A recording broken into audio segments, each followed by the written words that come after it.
The biological science topic being taught is how an owl uses sound source localization for its predatory methods. It can find prey when they're on the move. The applied science topic being taught is the velocity equals distance over time relationship. The biological science topic being portrayed is sound localization, which is the process of locating a sound based on the distance and direction of the perceived sound. Owls use this process to determine the origin of a sound in three-dimensional space in order to aid itself when hunting at night or in low-light conditions. An owl's ears are located apart from each other so that one ear is above and in front of the other, which is demonstrated in our concept. To demonstrate our applied science, which is the velocity equals distance over time relationship, we've utilized one speaker and two different microphones. Each microphone represents an owl's ear. To find the prey's position in the XY plane, we measure the amount of time it takes for the sound to be received by each microphone, and then knowing the distance between the ears and the amount of time and the difference in time between the ears, we can calculate the X value. We can then rotate the one ear down and back, which allows us to calculate the distance in the Z plane. The final product will be able to break apart into three sections. This is so the entire product can fit into the storage bins used by the Academy of Natural Sciences. The first section holds the displays, LED lights, buttons, and lever. The middle section contains the owl with the two built-in microphones. The end section will hold the speaker, which will run along a cutout path. Now on the right we can see the displays, which will display the time that it takes for the sound to reach each ear. The button in the middle will be pressed to have the speaker emit the sound. The lever will allow the owl to rotate so the ears can come closer to the sound produced. The LED lights will turn on depending on the closeness of the sound emitted. Now from our final product, we have four crucial functionalities that need to be tested. The first, we need to have the prototype be capable of identifying which ear receives the sound first, have the displays display the correct time, and have the LED lights emit the light on the closest side. This covers the need to teach a STEM lesson.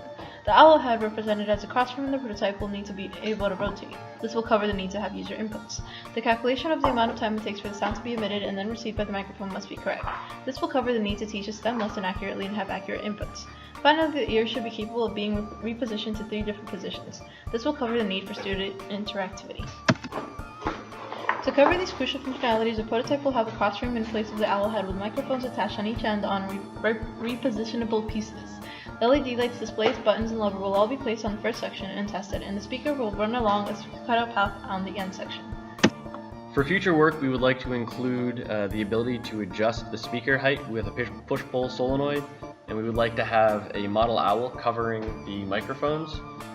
In addition, we'd like to have an improved display panel that displays 8 digits instead of 4, and an improved microphone and Arduino, because we currently lose some values based on calculation time. Our total available project budget was $250. We only spent $210, giving us around $40 left, and we saved money mainly by using low-cost vendors such as McMaster-Carr for our lumber supplies, Lowe's for lumber, and then Adafruit and SparkFun for our electronics. Stakeholder needs and target specifications were met with the final prototype and confirmed with evaluation via performance in experiments 1 through 3. Results from experiment 1 indicated proper function of the speakers, microphones, LEDs, and connections to the Arduino board.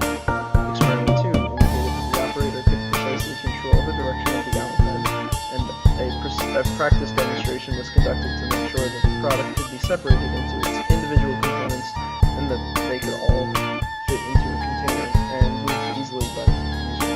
The optimal performance of the LCD readout displays and distance from the speaker to the microphones was indicated in experiments 3 and 4. The Academy of Natural Sciences and other educational institutions could benefit from this product being manufactured by EduLab, since a production version of our design would maintain the proven functionality with a more robust frame and a cleaner physical appearance.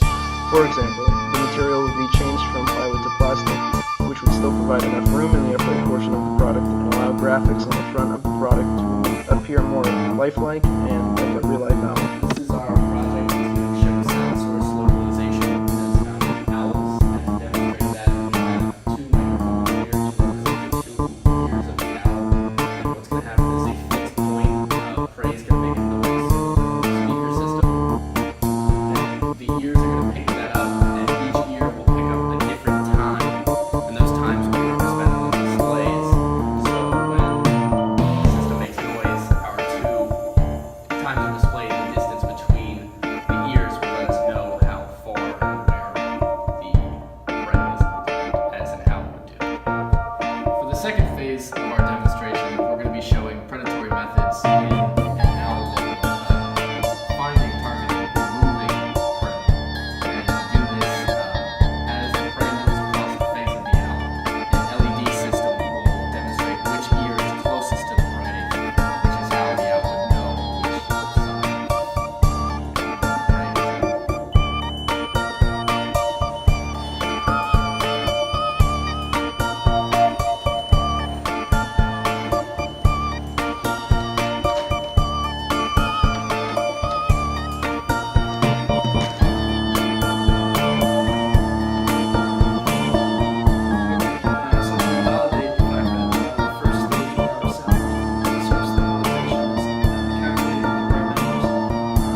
117.52 millimeters, it would, at that distance, take 7,940 nanoseconds, and these are the readings that you see on the screen.